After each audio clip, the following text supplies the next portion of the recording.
നമുക്കിന്ന് മുട്ട കൊണ്ട് വെറൈറ്റി സ്നാക്സ് ഉണ്ടാക്കട്ടെ. അതിൻ്റെ 3 സവാള എടുത്തിട്ടുണ്ട്. ചെറിയ സവാളയാണ്. ഒരു 3 വെളുത്തുള്ളി, ഒരു കഷ്ണം ഇഞ്ചിയും. ഇതൊക്കെ നമുക്കൊന്ന് അരിഞ്ഞെടുക്കാട്ടോ. മുട്ട പുഴുങ്ങി ഞാൻ വെള്ളത്തിലിട്ട് വെച്ചൊക്കെയാണ്. സവാള അരിഞ്ഞ് വെച്ചിട്ടുണ്ട്. പിന്നെ ആ വെളുത്തുള്ളിയും ഇഞ്ചിയും എടുത്തതും അരിഞ്ഞിട്ടുണ്ട്. ഒരു പച്ചമുളക് ഇട്ട ചെറിയൊരു പച്ചമുളകാണ്, അധികം എരിവില്ലാത്തതാണ്, അതും അരിഞ്ഞെടുത്തിട്ടുണ്ട്. പിന്നെ ഒരു കഷ്ണം ചിക്കൻ ഞാൻ മഞ്ഞൾപ്പൊടി ഉപ്പിട്ട് വേവിച്ചിട്ട് എല്ലില്ലാത്ത കഷ്ണം ഉണ്ടാ അത് എന്നിട്ട് ഒന്ന് നുറുക്കി വെച്ചിട്ടുണ്ട്. അതുപോലെ തന്നെ ഒരു ഉരുളക്കിഴങ്ങ്, ഒരുപാട് വലുതല്ല, ഒരു ചെറിയ ഉരുളക്കിഴങ്ങ് തൊണ്ടൊക്കെ കളഞ്ഞിട്ട് പുഴുങ്ങിയെടുത്തതാണ് കേട്ടോ. മഞ്ഞൾപ്പൊടി ഇട്ടിട്ട് അതും ഉടച്ചെടുത്തിട്ടുണ്ട്. പിന്നെ ഇത് മുട്ടയുടെ തൊണ്ടൊക്കെ കളഞ്ഞ് വെച്ചിട്ടുണ്ട്. ഇതൊന്ന് പൊളിച്ചിട്ട് ഇതിൻ്റെ ഉള്ളിലത്തെ മഞ്ഞക്കരു മാറ്റാം കേട്ടോ. മഞ്ഞക്കരു നമുക്ക് ആവശ്യമുണ്ട് കേട്ടോ. അത് വേറൊരു പാത്രത്തിലേക്ക് മാറ്റി വെക്കാം. ഞാൻ വേറെ പാത്രത്തിലേക്ക് മാറ്റിയിട്ടുണ്ട് കേട്ടോ. ഗ്യാസ് കത്തിച്ചിട്ട് ഒരു പാൻ വെച്ച് കൊടുത്തിട്ടുണ്ട്. അതിലേക്ക് വെളിച്ചെണ്ണ ഒഴിച്ച് കൊടുക്കുക കേട്ടോ. എണ്ണ ഒന്ന് ചൂടായി വരുമ്പോൾ നമ്മൾ വെളുത്തുള്ളി, ഇഞ്ചിയും പച്ചമുളകും ഇട്ട് കൊടുക്കാം കേട്ടോ. ഇനി സവാള ഇട്ട് കൊടുക്കാം. നല്ലോണം ഒന്ന് വാട്ടിയെടുക്കാം കേട്ടോ. നമുക്ക് പാകത്തിന് ഉപ്പിട്ട് കൊടുക്കാം.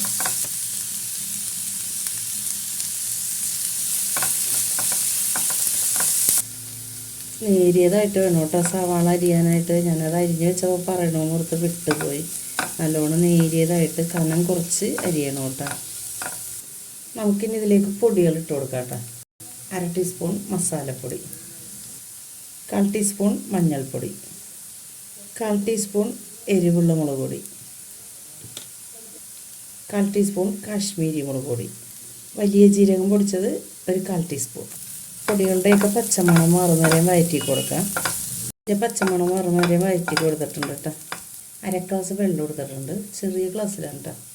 അതിന് കുറച്ച് വെള്ളം ഒഴിച്ച് കൊടുക്കാം. ഈ സവാളയൊക്കെ ഒന്ന് സോഫ്റ്റായിട്ട് വരാൻ വേണ്ടിയിട്ടാണ് കേട്ടോ വെള്ളം ഒഴിച്ച് കൊടുക്കുന്നത്. സവാള നമ്മൾ സോഫ്റ്റ് ആവുന്ന സമയം കൊണ്ടില്ലേ, നമ്മൾ എടുത്ത് വെച്ച ആ ചിക്കനില്ലേ, അതിൽ നിന്ന് കുറച്ച് നമുക്ക് ഈ ഒരു പാത്രത്തിലേക്ക് ഇട്ട് കൊടുക്കാം. കുറച്ചിട്ട് കൊടുത്താൽ മതി. ഒരു പാത്രത്തിൽ കുറച്ച് സോസ് എടുത്ത് വെച്ചിട്ടുണ്ടായിരുന്നു കേട്ടോ. ആ സോസിൽ നിന്ന് കുറച്ച് ഇതിലേക്ക് വെച്ച് കൊടുക്കാം. ഒരുപാടൊന്നുമില്ല, കുറച്ച് ഇത്രയും വെച്ച് കൊടുത്തിട്ടുള്ളൂ. നല്ലോണം ഒന്ന് മിക്സ് ചെയ്തെടുക്കാം. നമ്മൾ ഇങ്ങനെ ആക്കി വെച്ചില്ലേ, ഇത് കുറേശ്ശെ എടുത്തിട്ട് മുട്ടയുടെ ഉള്ളിൽ ഇങ്ങനെ വെച്ച് കൊടുക്കാം കേട്ടോ.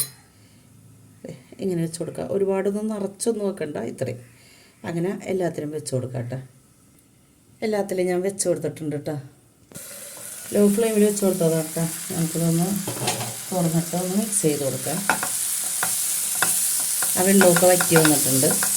നമുക്കിനി ഇതിലേക്ക് നമ്മൾ മുട്ടയുടെ മഞ്ഞ എടുത്ത് വെച്ചില്ലേ, അതിട്ട് കൊടുത്തിട്ട് ഒന്ന് മിക്സ് ചെയ്ത് കൊടുക്കാം കേട്ടോ. ഒന്ന് പൊടിച്ചിട്ട് ഇതിലെ ഈ സവാള വാട്ടിയതില്ലേ, അതിലേക്കെല്ലാം ഒന്ന് മിക്സായി വരട്ടെ. നമ്മളിനി മാറ്റി വെച്ച ചിക്കനില്ലേ, അതിട്ട് കൊടുക്കാം. കുറച്ച് മല്ലിയില ഇട്ട് കൊടുക്കാം. നല്ലോണം ഒന്ന് മിക്സ് ചെയ്ത് കൊടുക്കാം. ഇനി നമ്മൾ കിഴങ്ങ് പൊടിച്ച് വെച്ചിട്ടില്ലേ, അതിട്ട് കൊടുക്കാം. നമുക്ക് നല്ലോണം ഒന്ന് മിക്സ് ചെയ്ത് കൊടുക്കാം. ഫില്ലിങ് റെഡി ആയിട്ടുണ്ട് കേട്ടോ. ഇതൊന്ന് ചൂടാറി കഴിയുമ്പോൾ കുഴച്ചെടുക്കാം കേട്ടോ. കുഴച്ചെടുക്കണമെന്ന് നിർബന്ധമൊന്നുമില്ല. നമ്മൾ ചേർത്തേക്കണ മുട്ടയുടെ മഞ്ഞയും ഉരുളക്കിഴങ്ങും നല്ലോണം ഉടഞ്ഞ് വന്നെങ്കിൽ പിന്നെ കുഴച്ചെടുക്കണ്ട കേട്ടോ. മുട്ടയുടെ ഉള്ളിൽ വെച്ചേക്കുന്ന ഫില്ലിങ്ങിലേക്ക് നമുക്ക് കുറച്ച് സോസ് ഒഴിച്ച് കൊടുക്കാം കേട്ടോ. ഒരുപാട് ആവരുത് കേട്ടോ, കുറച്ച് ഒഴിച്ച് കൊടുത്താൽ മതി. നമ്മൾ നേരത്തെ ഈ ചിക്കൻ്റെ ഫില്ലിങ് അതിലേക്ക് വെച്ചപ്പോൾ സോസ് ഒഴിച്ച് കൊടുത്തിട്ടാണല്ലോ നമ്മൾ വെച്ചത്. അപ്പോൾ ഒരുപാട് ആവരുത്. നമ്മൾ നേരത്തെ റെഡിയാക്കി വെച്ച മസാല ഉണ്ടല്ലോ, അതിൻ്റെ ചൂടൊക്കെ മാറിയിട്ടുണ്ട്.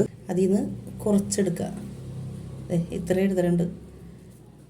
നമ്മൾ വെച്ച് നോക്കിയിട്ട് കുറച്ച് കൂട്ടണമെങ്കിൽ കൂട്ടാം കേട്ടോ. മുട്ടയുടെ മുകളിലേക്ക് വെച്ച് കൊടുക്കാനാണ്. അപ്പോൾ ഇങ്ങനെ ഉരുട്ടിയെടുത്തിട്ടുണ്ട് കേട്ടോ. എന്നിട്ട് അതിൻ്റെ മുകളിലേക്ക് വെച്ച് കൊടുക്കുക. ഇത്രയും മതി.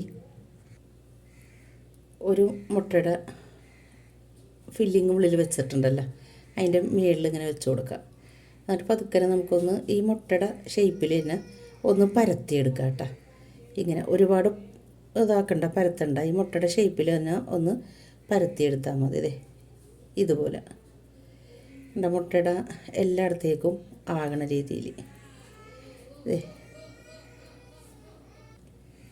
ഒരെണ്ണം വെച്ചിട്ടുണ്ട് കേട്ടോ. ഇതുപോലെ 5 എണ്ണം നമുക്ക് ഇങ്ങനെ ആക്കി എടുക്കാം കേട്ടോ. ഒരെണ്ണം കൂടി ഞാൻ ഇങ്ങനെ ചെയ്തിട്ടുണ്ട് കേട്ടോ. 5 ഞാൻ നിറച്ചിട്ടുണ്ട് കേട്ടോ. 5 നിറക്കാതെ വെച്ചിട്ടുണ്ട്. എൻ്റെ മുകളിലേക്ക് ഇത് ഫില്ല് ചെയ്യാനുള്ളതാണ്. അപ്പോൾ നമുക്ക് ഇനി വേണമെന്നുണ്ടെങ്കിൽ ഇതുപോലെ സോസ് ഇങ്ങനെ എടുത്തിട്ടില്ലേ, ഇങ്ങനെ ഇതിൻ്റെ മുകളിൽ ഇങ്ങനെ ഒഴിച്ചു കൊടുക്കാം കേട്ടോ. വേണമെന്നുണ്ടെങ്കിൽ മാത്രം ചെയ്താൽ മതി കേട്ടോ. കുറച്ച് മല്ലിയില മുകളിൽ വെച്ച് കൊടുക്കുക കേട്ടോ. ഇനി നമുക്ക് ഈ ഒരു മുട്ട എടുത്തിട്ടുണ്ട്, നമ്മൾ ഫില്ല് ചെയ്യാത്ത മുട്ടയില്ലേ, അത് ഇതിൻ്റെ മുകളിലേക്ക് വെച്ച് കൊടുക്കാം. അതെ, ഇത്രയേ ഉള്ളൂ പണി കേട്ടോ. അങ്ങനെ മുട്ട ബർഗർ റെഡി ആയിട്ടുണ്ട്. ഇതുപോലെ തന്നെ എല്ലാം ചെയ്തെടുക്കാം കേട്ടോ. അടുത്തത് ഞാൻ എടുക്കുന്നുണ്ട്. അതെ, ഇങ്ങനെ വെച്ച് കൊടുക്കാം. അങ്ങനെ എല്ലാം റെഡിയാക്കിയിട്ടുണ്ട് കേട്ടോ. എങ്ങനെയുണ്ട് മുട്ട ബർഗർ? ഇതുപോലെ ഒന്ന് ട്രൈ ചെയ്ത് നോക്കണം കേട്ടോ. തീർച്ചയായും കുട്ടികൾക്കൊക്കെ ഇഷ്ടപ്പെടും.